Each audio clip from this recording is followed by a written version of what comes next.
Om Namo Bhagavate Vasudevaya. Om Namo Bhagavate Vasudevaya. Narayanam Namaskritya Naram Chaiva Narottamam Devim Saraswatim Vyasam Tato Jayamudiriyet Nashtavrayesha Bhadreshu Nityam Bhagavata Sevaya Bhagavati Uttam Shloke Bhaktir Bhavati Naistiki. So continuing with the discussion on Srimad Bhagavatam, Canto 3, Chapter 12, Creation of the Kumaras and others. Text number 6 onwards. Suvadhyata sutarevam pratyakhyata anushasane krodham durvishaham jatam niyantam upchakrame. On the refusal of the sons to obey the order of their father, there was much anger generated in the mind of Brahma, which he tried to control and not express. And Brahma is the director or in charge of the mode of passion of material nature. Therefore, it was natural for him to become angry on the refusal of his sons to obey his order. Although the Kumaras were right in such acts of refusal, Brahma, being absorbed in the mode of passion, could not check his passionate anger.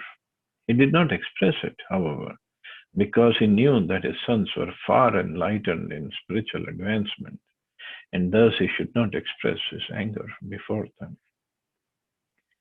So, Brahmaji is in charge of mode of passion because he has to do the creation. Lord Vishnu, although transcendental, he is in charge of mode of goodness. And Shivji is in charge of mode of ignorance because he has to do the destruction. And Vishnuji has to do maintenance. But Shivji, being in charge of mode of ignorance, he does not come under the influence of ignorance. He just gets some touch of it. That's it. To do the destruction. He does not come under the influence. But Brahmaji, being a living entity, he sometimes come under the mode of passion. So like here, although he got angry, but because he had done lots of tapasya, meditation before, he controlled his anger. Dhiya nigreya mano api bhruvur prajapate sadhyo ajayat tanmanyo kumaro nila lohita.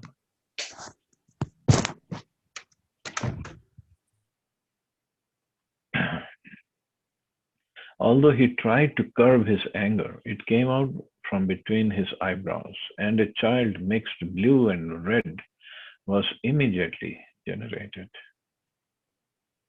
The face of anger is the same whether exhibited due to ignorance or knowledge. Although Brahma tried to curb his anger, he could not do so, even though he is a supreme being. Such anger in its true color came from between the eyebrows of Brahma as Rudra, in a mixed color of blue, ignorance, and red, passion, because anger is a product of passion and ignorance. So he still could not control it properly, and it came out between his eyebrows. And that was Rudra, or Lord Shiva. Text 8. Savairurodh devanam purvajo bhagwan bhava namani kuru medhata sthanani cha jagadguru. After his birth, he began to cry, O destiny maker, teacher of the universe, kindly designate my name and place. Text. Iti tasya vachah padno bhagwan paripalayan abhyadad bhadreya vacha marodistat karomi te.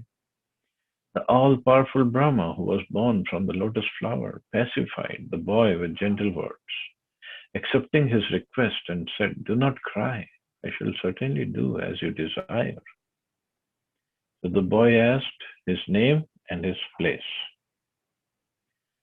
यद्रोधि सुरश्रेष्ठ सोद्वेग इव बालका ततस्त्वाम् अभिधास्यन्ति नाम्ना रुद्र इति प्रजः. Thereafter Brahma said, O chief of the demigods, you shall be called by the name Rudra by all people because you have so anxiously cried. So he was crying when he appeared, so he was called Rudra.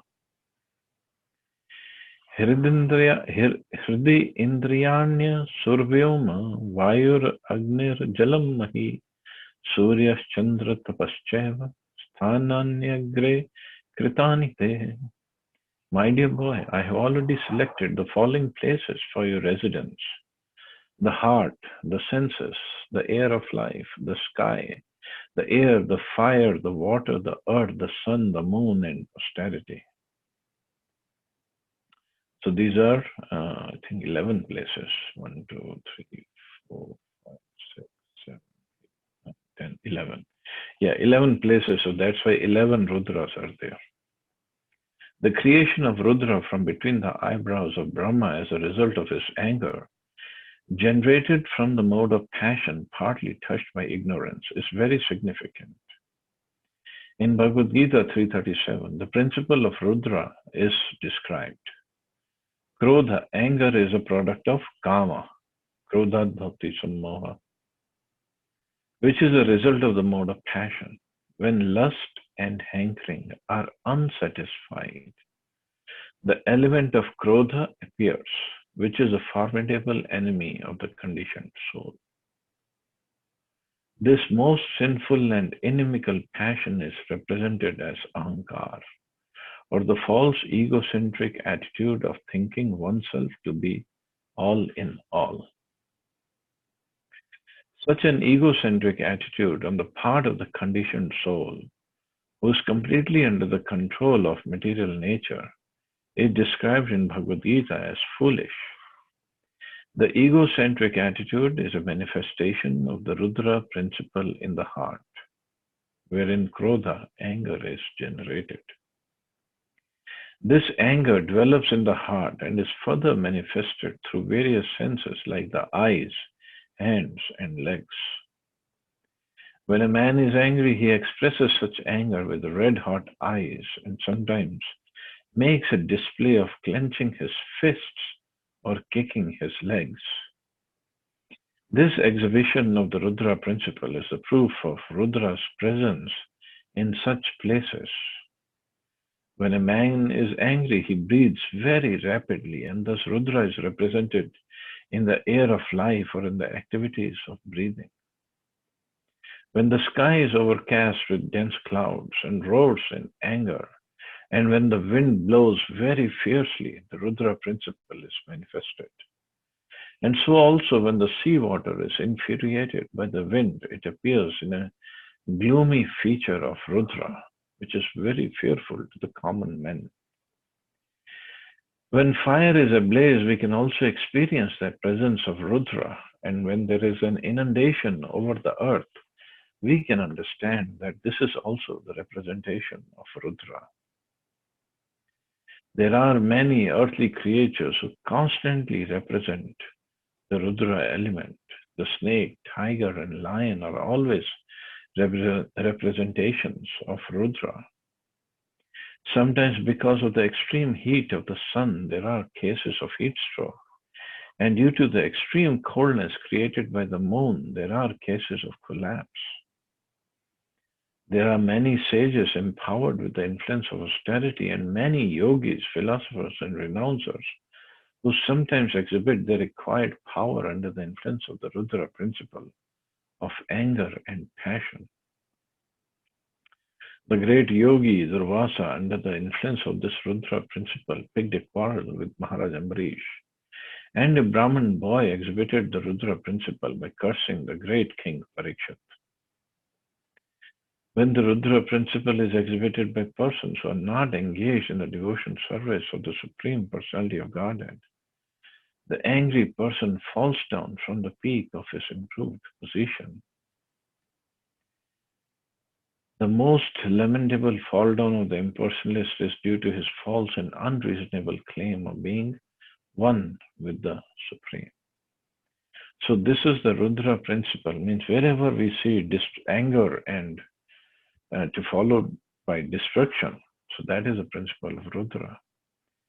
So Prabhupada nicely explains how in the heart, senses, air of life, the sky, air, fire, water, earth, sun, the moon, and austerity also. Sometimes austerity results into anger and Rudra.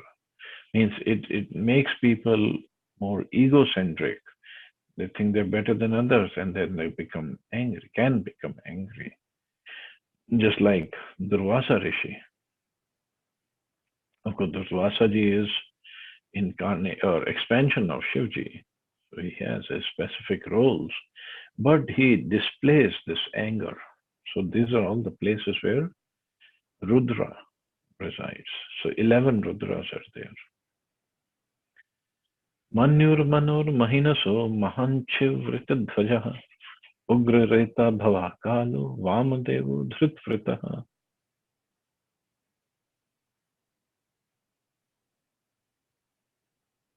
Lord Brahma said, my dear Rudra, you have 11 other names. Manu, Manu, Mahinasa, Mahan, Shiva, Ritadhvaja, Ugra, Ugrareta, Bhava, Kala, Vamadev, and Dhritavrita. Dhira Dhriti Rasloma cha Niyut Sarpir Lambika Iravati Swadha Diksha Rudranayo Rudrite Striyaha.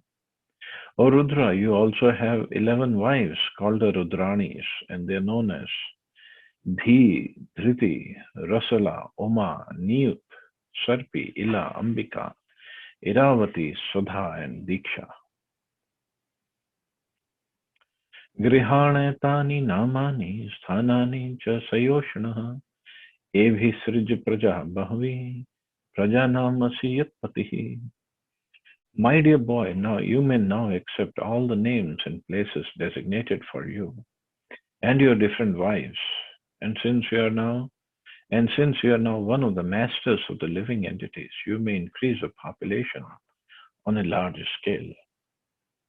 Because this was a service of Brahmaji, and this is what he wanted for Kumaras to do is to increase the population, to fill the universe with the living entities, give them the bodies so they can continue on with their cycle of birth, death, old age, and disease. Brahma, as the father of Rudra, selected the wives of his son, his living places, and his names as well. It is natural that one should accept the wife selected by one's father, just as a son accepts a name given by the father, or as he accepts the property offered by the father. That is the general course in increasing the population of the world. On the other hand, the Kumaras did not accept the offering of the father because they were elevated far beyond the business of generating a great number of sons. As a son can refuse the order of the father for higher purposes, so the father can refuse to maintain his sons in increasing population because of higher purposes. So here a question can be asked. So were the Kumaras more elevated than Lord Shiva? Lord Shiva accepted the order of Brahmaji to increase the population. The four Kumaras didn't. So Shivji as Rudra, he understands his position and he understands the will of the Lord.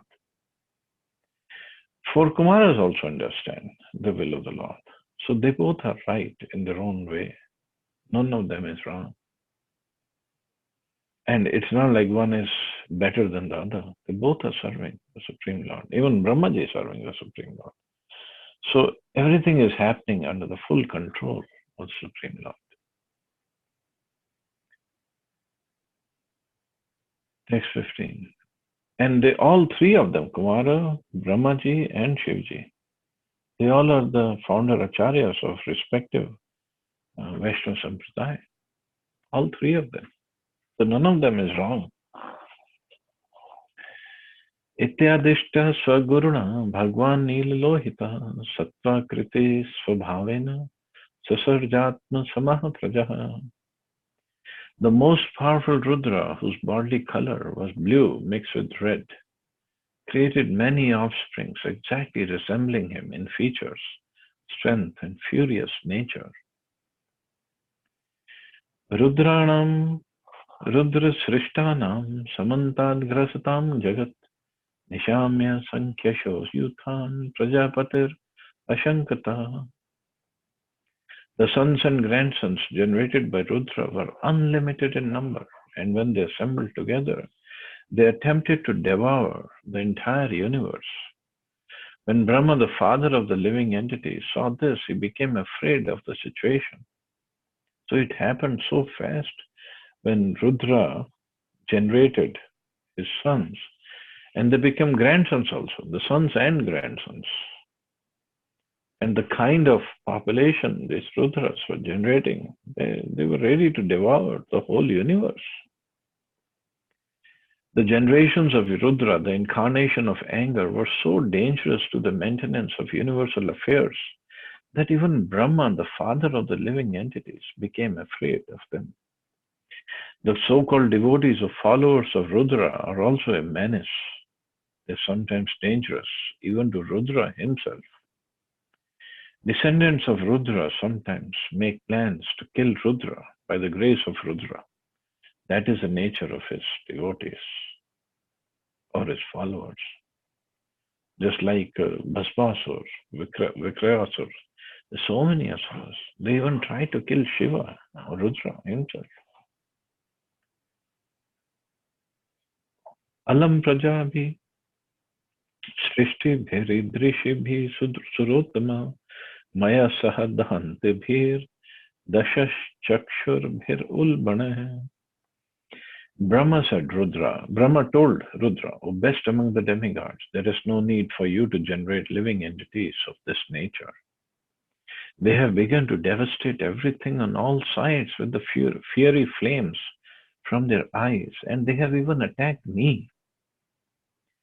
Tapatishta bhadram te sarvabhuta sukhavaham tapsavyatha purvam srishta vishwamidam bhavan.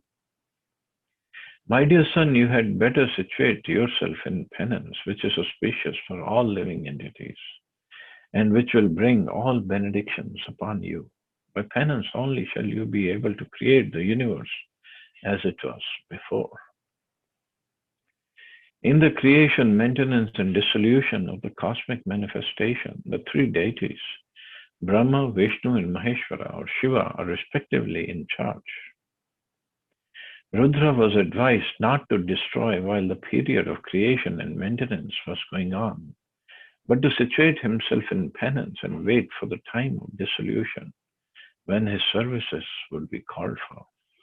So Brahmaji said, it's a time for creation, time for propagation, not destruction. So you should go and perform some austerity, and when the time of destruction comes, I'll call you. It's just like many times political parties, they have some gunda elements which they nurture. And when the time of destruction comes, means whenever they have to do some strike, some violent activity, then they call these elements, come out and do your work. And when the time of peace is there, okay, then you go back, stay in your places, I'll give you money, but you just remain there. So similarly, Brahmaji is telling Rudra, that you just go right now, do austerity when the time, when your services will be required, I will call you. तपसे परम ज्योतिर भगवंतम अधोक्षजम सर्वभूत गुहावासम anjasa vindate bhuman. By penance only one can even approach the personality of Godhead, who is within the heart of every living entity and at the same time beyond the reach of all senses. Rudra was advised by Brahma to perform penance as an example to his sons and followers that penance is necessary for attaining the favor of the Supreme Personality of Godhead. In Bhagavad Gita, it is said that the common mass of people follow the path shown by an authority. Thus, Brahma, disgusted with Rudra generations and afraid of being devoured by the increase of population, asked Rudra to stop producing such an unwanted generation and take to penance for attaining the favor of the Supreme Lord. We find therefore in pictures that Rudra is always sitting in meditation for the attainment of the favor of the Lord. Indirectly, the sons and followers of Rudra are advised to stop the business of annihilation, following the Rudra principle while the peaceful creation of Brahma is going on. So here Prabhupada says, we see always in the pictures that Rudra is always sitting in meditation for attainment of the favor of the Lord. So he's not meditating on something void or light or something else. He's meditating on the Supreme Lord and to obtain his favors.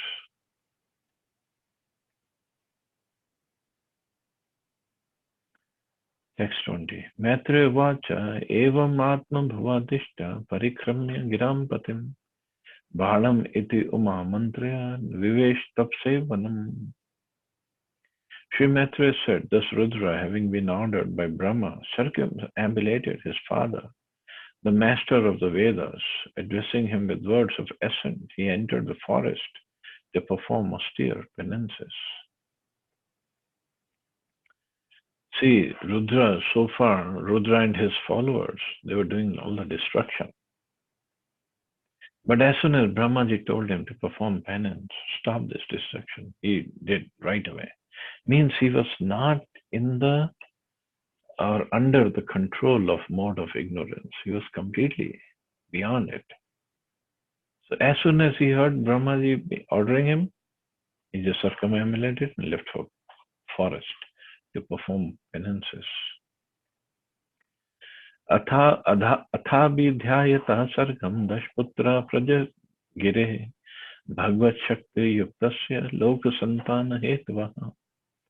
Brahma, who was empowered by the Supreme Personality of Godhead, thought of generating living entities and begot 10 sons for the extension of the generations. So first 4 Kumaras, then Rudra, now 10 more sons.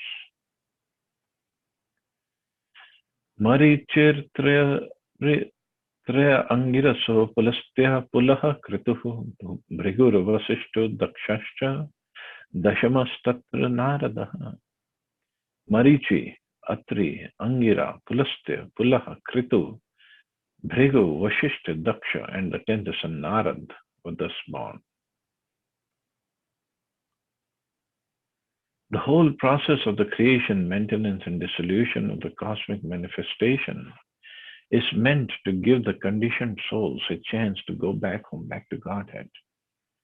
Brahma created Rudra to help him in his creative endeavor, but from the very beginning, Rudra began to devour the whole creation, and thus he had to be stopped from such devastating activities. Brahma therefore created another set of good children who were mostly in favor of worldly, fruitive activities. He knew very well, however, that without the devotional service to the Lord, there is hardly any benefit for the conditioned souls. And therefore, he at last created his worthy son Narad, who is the supreme spiritual master of all transcendentalists. The Narad Muni is not the way they depict him in Hindi movies. He is the supreme spiritual master of all transcendentalists. The name Narad means Nar-the. Nar means Narayan, one who gives Narayan. That is Narad, or one who gives bhakti of Narayan, one who gives an opportunity to approach Narayan, to serve Narayan. That is Narad Muni. And Brahmaji knew that is the most important aspect, because without that, even if somebody creates the population, his first 9 sons, it won't be great until they all get this infusion of bhakti. Without devotional service to the Lord, one cannot make progress in any department of activity. Although the path of devotional service is always independent of anything material, only the transcendental loving service of the Lord can deliver the real goal of life. And thus the service rendered by Sriman Narad Muni is the highest among all the sons of Brahma. So Narad Muni, we read about him earlier, and then we'll read more about him later on other cantos. So we'll stop here. See anybody has any questions or comments.